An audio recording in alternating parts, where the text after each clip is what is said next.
What's up? Welcome back to my channel. Today we're going to be talking about the mistake that cost me millions of dollars.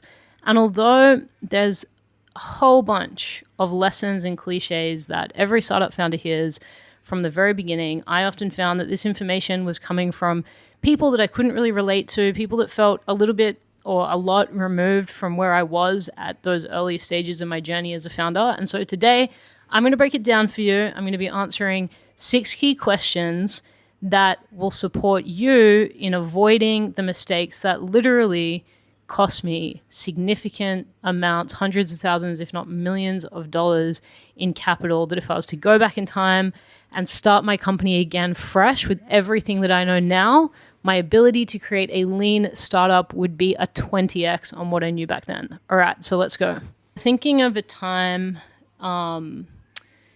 where I misstepped, often when I do this exercise of reflecting and thinking back at all the mistakes I've made over my journey, it actually comes back to this one mistake that expressed itself in an endless multitude of different ways, which was me not having the trust in my own gut feeling at the very, very beginning, whether it was a recruitment decision, whether it was a decision to go with this investor or that investor. Honestly, probably recruitment was the biggest thing that this was the biggest theme that this that I found myself experiencing this with.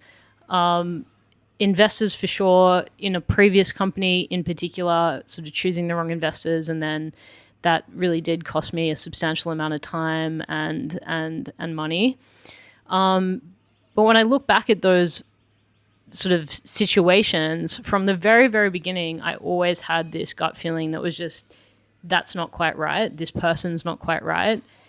And where that came from, i.e. my sort of decision to go that path anyway and learn the hard way and lose a huge amount of resources in the process of doing that, came down to often my own ignorance around how that person was meant to be serving the company and what I was looking for. So what I do now that I think is different is I take the time to really think about the exact characteristics, the exact profile of the kinds of people that I want working for the company, and in a way becoming kind of non-compromising and knowing what my non-negotiables are helps massively. And I think when you're an early stage company and your whole focus is just trying to get product market fit, trying to prove that what you're out to do and what you're out to innovate is even possible, you tend to accidentally adopt this mindset of anyone that's willing to support me at this point in time, I'm going to, say yes to. And I kind of imagine if you did that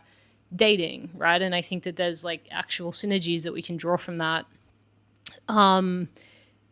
If you said yes to every single person that, was out there that you could potentially date, you're going to find that there's 99% of those people are not really suitable for the kinds of things that ultimately you're looking for in a partner. And I think that that's true for investors. It's true for the people that you're bringing into the company. And these were very, very expensive lessons for me to learn. And one of the things I try to do now is learn every single role in the company enough that I can be dangerous. And what I mean by that is every team member feels and knows that I'm going to be able to keep a close eye on what they're doing and how effectively they're doing their job so that they can hold them to that standard of excellence. That's made a really big difference. The single biggest mistake I've made as a founder in the context of In Truth, I want to caveat that because I made a lot of mistakes in previous entrepreneurial pursuits, but in this company, I would say is when I raised my first round of capital, which was $1.5 million US, I decided to go out and find the best executives I could find, the best CMO, the best, what I thought on paper looks like the best creative director, the best COO. And I attracted talent that were used to working in ecosystems that had way more resources. They were used to having teams of people work underneath them. And I thought because I lacked that experience, I thought that it would be a good idea to bring that experience into the company. But what I found was honestly that there were too many cooks in the kitchen, too many people that wanted a say in the vision, not enough people that were willing to roll up their sleeves and actually get the work done. And that really hurt the company because these people on big salaries, and as far as the startup was concerned, not giving enough output, a lot of ideas, not enough execution.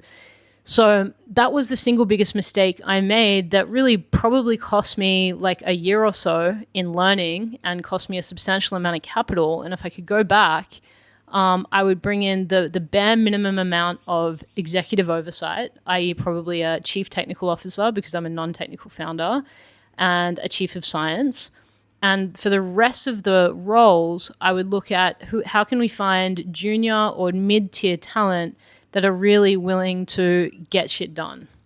And as those foundations were built, looking at how we could prioritize paths to revenue, get the team out of kind of ideation mode and into execution and iteration mode faster, kind of lean startup style, would definitely be, if I could go back in time and do it again, that's what I would do. But I also want to say that there are tools now that are available that were not available 4 years ago when I started this company.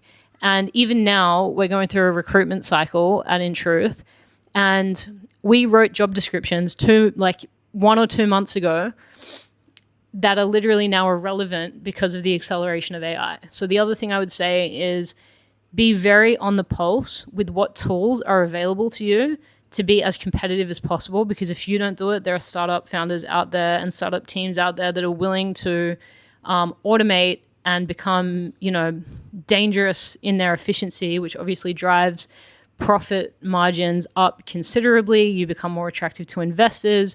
Your team are more empowered because they're able to execute output a lot more seamlessly, and they have a sense of, a lean team and an agile team is actually a more effective team, I think, in a startup.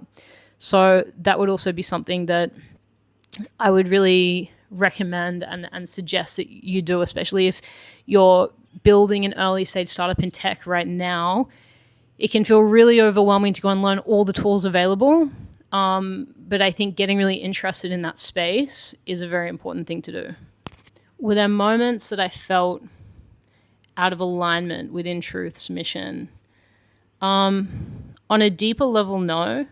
On like a personal day-to-day level, at times have I felt like my behavior, my focus, how I was showing up as a leader and a human being were out of alignment to a mission like In Truths, which is basically asking you to be in integrity and kind of on your game 100% of the time, all the time.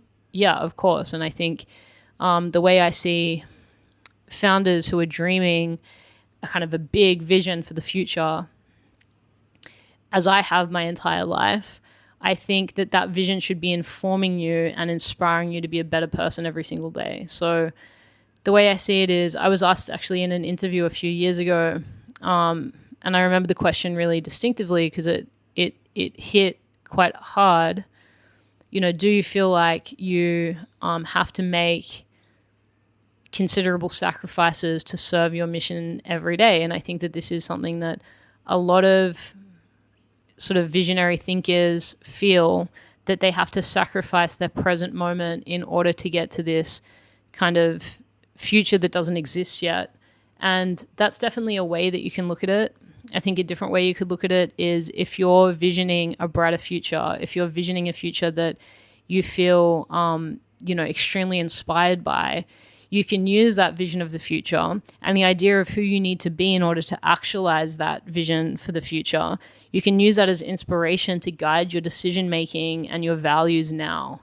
And I think when you do that, no one's ever perfect, but you can get incrementally closer to that vision you have for your higher self. And I see that as a relationship that you need to cultivate. It's almost like for me, it's like a spiritual process. Like, who am I going to be when In Truth has impacted 1 billion plus people and, changed the world and created this new emotional language for the world?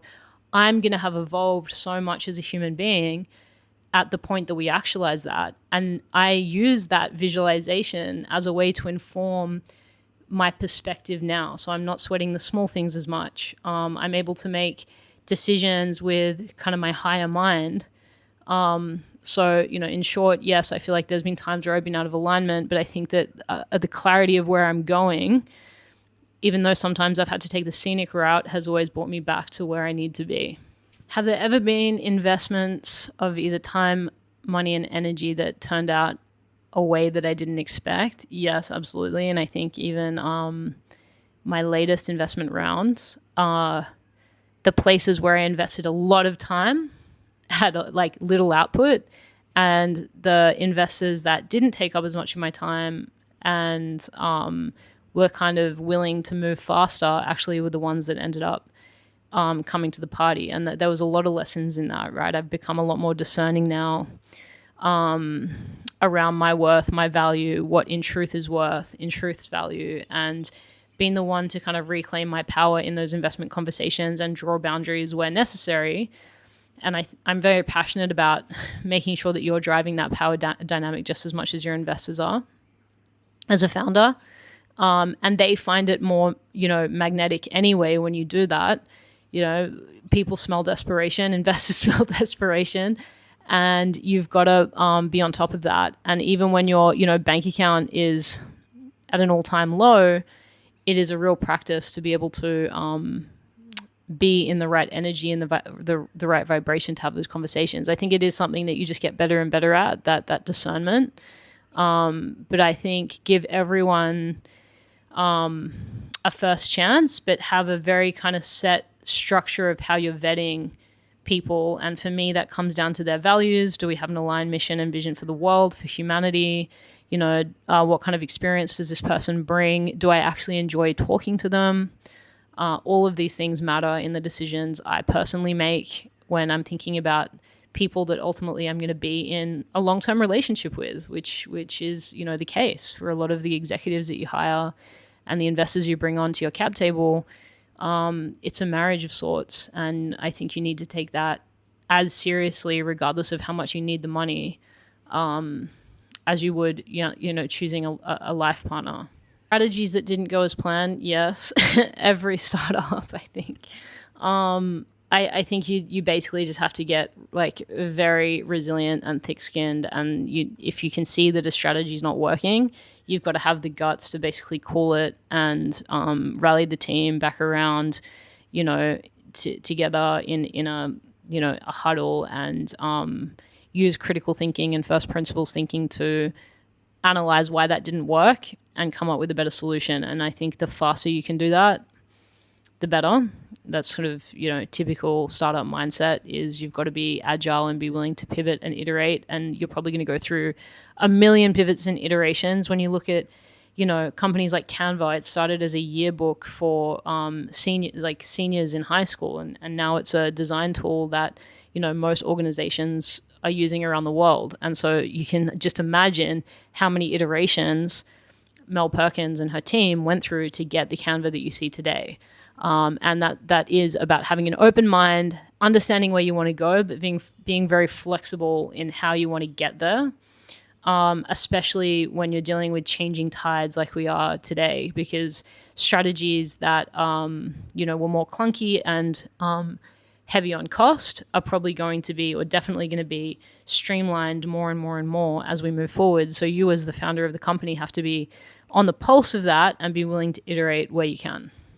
My biggest advice to you as a founder that's maybe a little bit earlier on in your journey is to give yourself enough space to not be thrown into the busyness and the everyday in such a way that you lose sight over the bigger picture of your company, working too much in the business and not on the business. I think and when I say that, I don't mean bringing a whole bunch of, people, and bloating your burn rate every single month because you don't want to do any of the work. What I mean is intentionally, whether it's, waking up at 5 a.m. and giving yourself a couple hours in the morning, or whatever works for you, giving yourself the space, going for a walk and thinking through how you can do things more effectively and efficiently. And when you're doing hires, what kind of person, really visualizing it. I think I use manifestation techniques and visualization techniques a lot. spirituality has been a really big part of how I've grown everything that I've grown. And if I can't connect to something in such a way when I'm thinking and imagining it, in such a way that I feel it fully in my body, that I can touch it, taste it, hear it, smell it, see it, feel it, everything, then, until I'm there, I've learned not to take action, because the action is kind of empty in a way. Like, it needs to be something that I feel inspired to go out and create, inspired to go and find that person, because I'm so clear on what I'm looking for. That would be the number one thing, because in periods of stress, you can get really disconnected from that, and you're looking for solutions reactively. So taking a step back and, using imagination and visualization to regain clarity, that's what you're always doing, because you're on the leading edge, right? And from there, you can take more intentional action, and it will yield better long-term results. All right, that's it. Thank you, guys. Leave your comments and let me know if any of these tips and techniques were useful for you. And I'll see you in the next video.